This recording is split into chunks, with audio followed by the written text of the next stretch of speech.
How do we know what we know? Is it possible to truly know anything? These questions, seemingly simple yet profoundly complex, form the bedrock of an age-old philosophical inquiry known as epistemology. Derived from the Greek words episteme and logos, meaning knowledge and study of, respectively, epistemology is essentially the study of knowledge. It's a discipline that encourages us to critically investigate our own understanding of the world. It beckons us to ask, how sure are we that what we claim to know is really true? What is truth and how can we prove it? Is there a real world outside our minds? And if so, can we truly know it? What is the source of our knowledge? These questions reveal the inherent complexity of knowledge and the importance of questioning our understanding. These are the questions that epistemology, the study of knowledge, seeks to answer. Scene script. Epistemology, etymologically derived from the Greek words episteme, meaning knowledge, and logos, meaning the study of, is the branch of philosophy that investigates human knowledge. This investigation delves into the very essence of knowledge, exploring its nature and origins. It's about probing the boundaries of human understanding, not simply accepting what we think we know, but asking, how do we know? It scrutinizes the limits of our comprehension, questioning the extent to which we can truly know anything at all. Consider it as a journey into the labyrinth of the human mind, where we seek to understand the basis of our beliefs and the validity of our assumptions. This expedition isn't just about defining what knowledge is, but it's also about understanding how we justify what we know. Epistemology challenges us to provide sound reasoning for our knowledge claims, to ensure they are not merely opinions or vague notions, but are rooted in a framework of logical and empirical evidence. Moreover, epistemology examines the certainty of our knowledge. It challenges the conviction with which we hold our beliefs, asking, how sure are we? It pushes us to reflect on the degree of certainty we attach to our knowledge and encourages us to differentiate between absolute certainty and probable truth.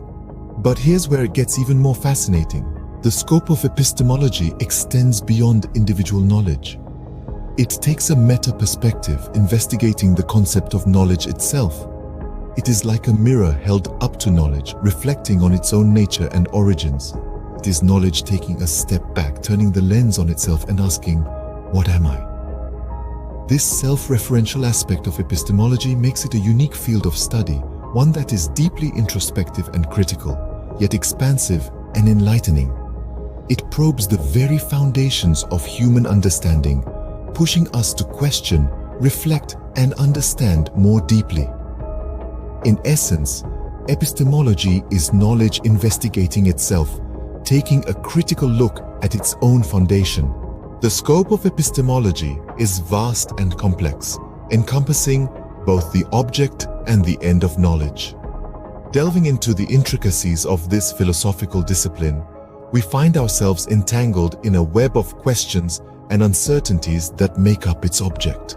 While there's no universal consensus on its precise subject matter, one thing is clear. Epistemology's material object is human knowledge, and its formal object is the nature and origin of that knowledge. This branch of philosophy asks the fundamental questions that have puzzled thinkers for centuries. How do we know that we know? How can we be sure that what we claim to know is really true?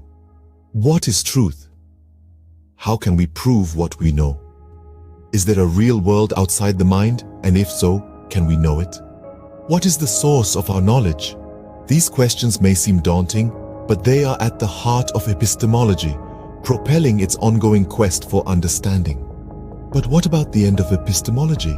What's the ultimate goal of this inquiry into knowledge? Well, like most philosophical disciplines, epistemology isn't about practical applications or tangible outcomes. It's not about finding a cure for a disease or inventing a new technology. Instead, epistemology seeks knowledge for its own sake.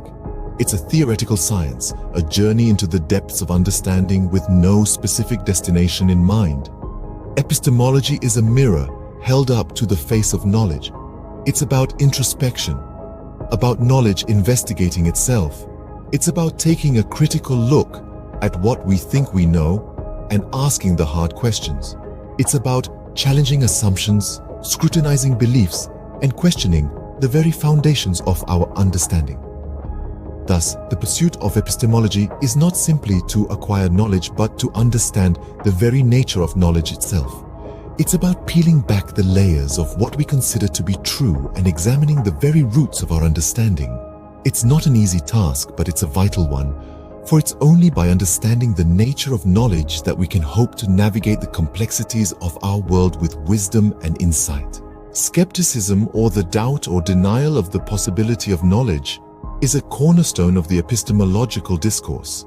In the pursuit of wisdom, philosophy is not possible without a critique of knowledge claims. This critique, in essence, calls for skepticism, an inherent questioning of what we claim to know. Skepticism plays a significant role in epistemology, acting as a catalyst for questioning and evaluating knowledge. It drives us to ask, how do we know what we know? How can we prove what we claim to know? Is there a real world outside our minds? And if so, can we truly know it? These questions, born out of skepticism, form the bedrock of epistemological inquiry. However, this call for skepticism also brings about what we term as the critical problem. This problem revolves around the precise meaning and value of being critical. What does it truly mean to be critical, and is it of any value? There are differing views on this critical problem. On one hand, some see being critical as a positive and necessary act.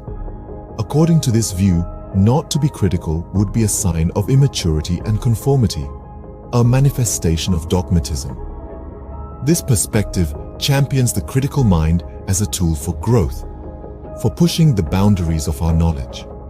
On the other hand, some see being critical as a negative and unnecessary act. To these individuals, being critical is a manifestation of immaturity and an uncalled for rebellion. They see it as a hindrance to acceptance and harmony.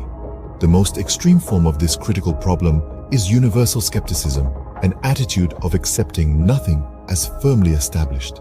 This perspective, first brought forth by the sophists, engenders endless questioning and doubt. In this way, epistemology serves as a constant reminder to question our knowledge, to remain skeptical, and to continually strive for a deeper understanding of our world.